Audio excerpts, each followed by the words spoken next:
അഭിനന്ദനായ കൂർലോസ് തിരുമേനിയുടെ ആഗമനത്തോടു കൂടി മാത്രമേ ഉദ്ഘാടന മീറ്റിംഗ് ആരംഭിക്കുകയുള്ളൂ. ഇപ്പോൾ എല്ലാവരെയും ഒറ്റ വാക്കിൽ സ്വാഗതം ചെയ്യുന്നു. ആദ്യത്തെ സെക്ഷൻ ആരംഭിക്കുകയാണ്. ഇതിന് മുഖ്യമായി നേതൃത്വം നൽകുന്നത് ബഹുമാനപ്പെട്ട ജോസ് കുര്യൻ പുളിയേരിൽ ആണ്.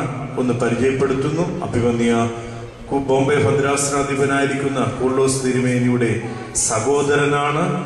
കൂടാതെ അബുദാബി സെന്റ് ഗ്രിഗോറിയോസ് ഓർത്തഡോക്സ് പള്ളിയുടെ ഫൗണ്ടർ മെമ്പർ, കൂടാതെ മലങ്കര സഭയുടെ ആമോസ് അഖില മലങ്കര ഓർത്തഡോക്സ് സുവിശേഷ സംഘത്തിന്റെ ശുശ്രൂഷക സംഘത്തിന്റെ ജനറൽ സെക്രട്ടറി, കൂടാതെ കാതോലിക്ക സ്ഥാപനത്തിന്റെ ശതാബ്ദി ആഘോഷത്തിന്റെ ഓഫീസ് സെക്രട്ടറിയായി സേവനമനുഷ്ഠിക്കുന്നു. കൂടാതെ ഒരു വാഗ്മീകിയും സഭയിൽ അറിയപ്പെടുന്ന എഴുത്തുകാരനും 8 പുസ്തകങ്ങളോളം ബഹുമാനപ്പെട്ട ജോസ് കുര്യൻ എഴുതിയിട്ടുണ്ട്.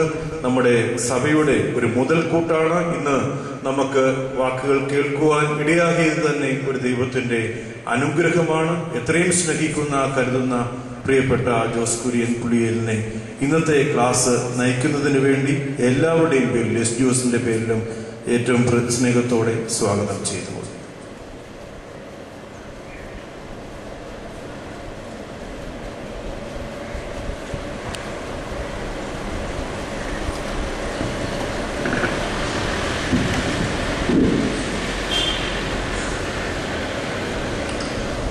പ്രിയ ദൈവജന സ്തുതി. സ്നേഹസമ്പൂജ്യനായ വൈദിക ശ്രേഷ്ഠ, സ്നേഹം നിറഞ്ഞ സഹോദരി സഹോദരങ്ങളെ, SGOS എന്ന് പറയുന്ന സംഘടനയുടെ 11ാമത് വാർഷികം. എന്നാൽ എന്നെ സംബന്ധിച്ചിടത്തോളം എൻ്റെ ജീവിതത്തിൽ ആദ്യമായിട്ടാണ് ഇങ്ങനെ ഒരു സമ്മേളനത്തിൽ പങ്കെടുക്കാൻ സാധിക്കുന്നത്.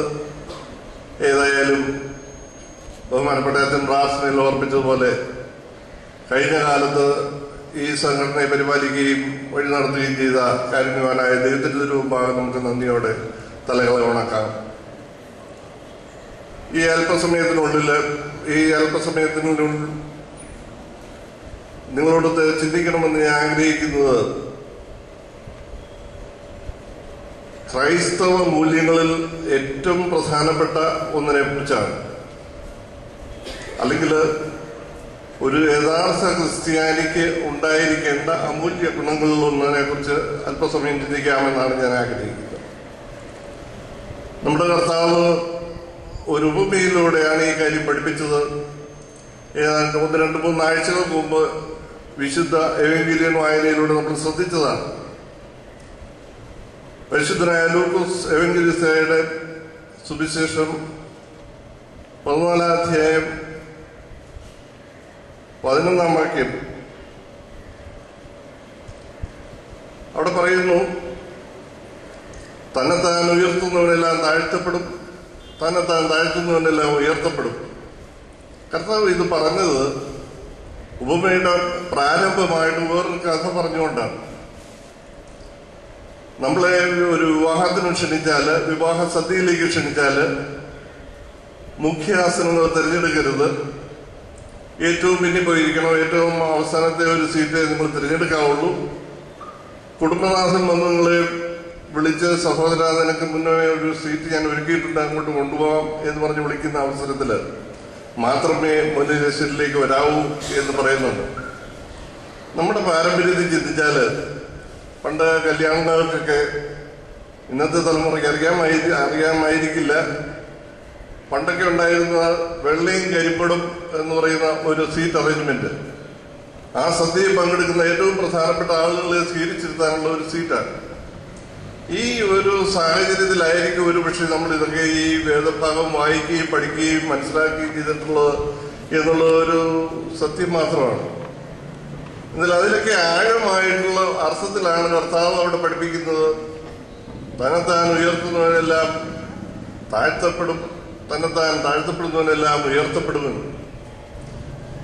ഇത് എങ്ങനെയാണ് വിനയാനിതരായി സമൂഹത്തിൽ പെരുമാറേണ്ടത് എന്നുള്ളത് കർത്താവ് പഠിപ്പിക്കുകയാണ്.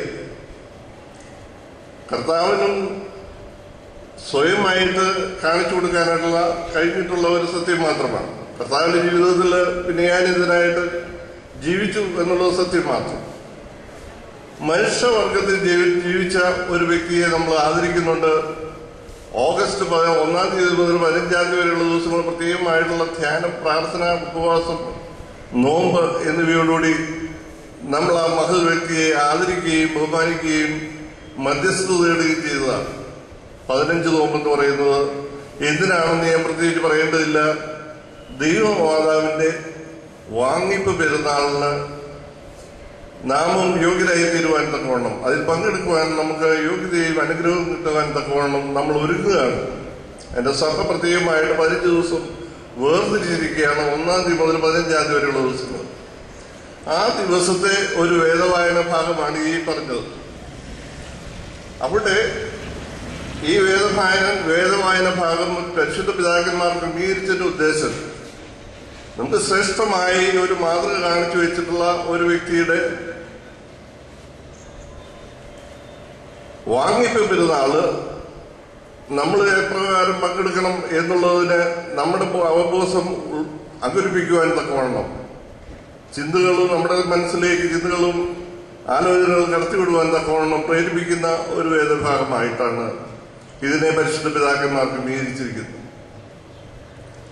നമുക്കറിയാം, ദൈവമാതാവ് എന്ന് പറയുന്നത്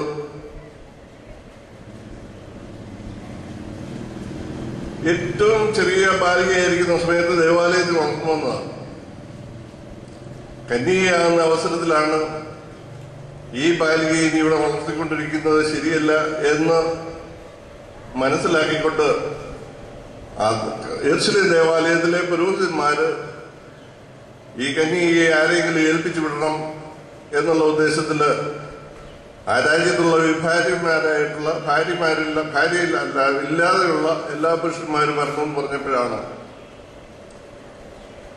ഭാഗ്യസ്മരണായ യൗസേപ്പ് പുണ്യാളെന്ന് അവിടെ കടന്നു ചെല്ലുന്നത്. അദ്ദേഹത്തിന് ഒരു ചെറുപ്പക്കാരിയെ കല്യാണം കഴിക്കണമെന്നുള്ള ആഗ്രഹത്തിന്റെ പേരിലല്ല എന്നുള്ളത് നമ്മൾ വളരെ വ്യക്തമായിട്ട് മനസ്സിലാക്കിയിരിക്കേണ്ട ഒരു സത്യം മാത്രമാണ്. യൗസേപ്പ് പുണ്യാളൻ ആചാര്യന്മാരുടെ കൽപ്പനയെ നിഷേധിക്കാനുള്ള മടികൊണ്ട് മാത്രം അവിടെ കിടന്നതാണ്. ദൈവത്തിന്റെ പദ്ധതി, ദൈവത്തിന്റെ പ്ലാൻ അനുസരിച്ച് യൗസേപ്പ് പുണ്യാളനെയാണ് തിരഞ്ഞെടുത്തതെന്നാണ് നമ്മുടെ പാരമ്പര്യമായിട്ട് നമ്മൾ വിശ്വസിക്കുന്നതും നമ്മൾ മനസ്സിലാക്കുന്നതും നമ്മൾ പഠിപ്പിക്കുന്നു. യൗസേപ്പ് പുണ്യാളന്റെ വീട്ടിൽ തന്നെ താമസിക്കുന്ന അവസരത്തില് ഗർഭിണിയാകുന്ന കന്യക അന്ന് മുതൽ അവസാനം വരെയും സഹിച്ചിട്ടുള്ള യാതനകൾ നമ്മൾ കണക്കിലെടുക്കുകയാണെങ്കിൽ ഇത്രമാത്രം മാനുഷികമായിട്ടുള്ള പീഡനങ്ങളോ പ്രയാസങ്ങളോ സഹിച്ചിട്ടുള്ള ഒരു മനുഷ്യജീവി ഈ ഭൂമുഖത്ത് ഉണ്ടായിട്ടില്ല, ഇനി ഉണ്ടാകുവാൻ ഇടയുമില്ല.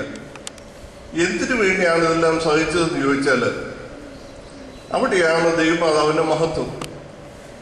കന്യകമറിയാമിനെ ദൈവം തെരഞ്ഞെടുത്തു എന്ന് പറയുന്നത് തന്നെ വളരെ അത്ഭുതകരമായിട്ടുള്ളൊരു സംഗതിയാണ്. നമുക്കറിയാം, ഏദൻ തോട്ടത്തിൽ ആദാമിനെയും ഹവ്വയെയും താമസിപ്പിച്ച അവസരത്തില് അവിടെ ആരാധനയില്ലായിരുന്നു. അവര് ദൈവത്തിൽ വസിക്കുകയായിരുന്നു, ദൈവം അവരിൽ വസിക്കുകയായിരുന്നു. പക്ഷെ ആ അവസരത്തിലാണ് അവർക്ക് ദൈവത്തോടുള്ള സ്നേഹത്തിന് കുറവ് വന്നത്. ദൈവത്തോടുള്ള സ്നേഹത്തിന് കുറവ് വന്നപ്പോൾ ദൈവം അവരെ ഏദൻ തോട്ടം വിട്ട് പുറത്തേക്ക് പോകാനായിട്ട് നിർബന്ധിതരായി പോകുന്ന ആദാമിനെയും ഹവ്വയെയും നോക്കിക്കൊണ്ട് ദൈവം ലഭിക്കുകയാണ്.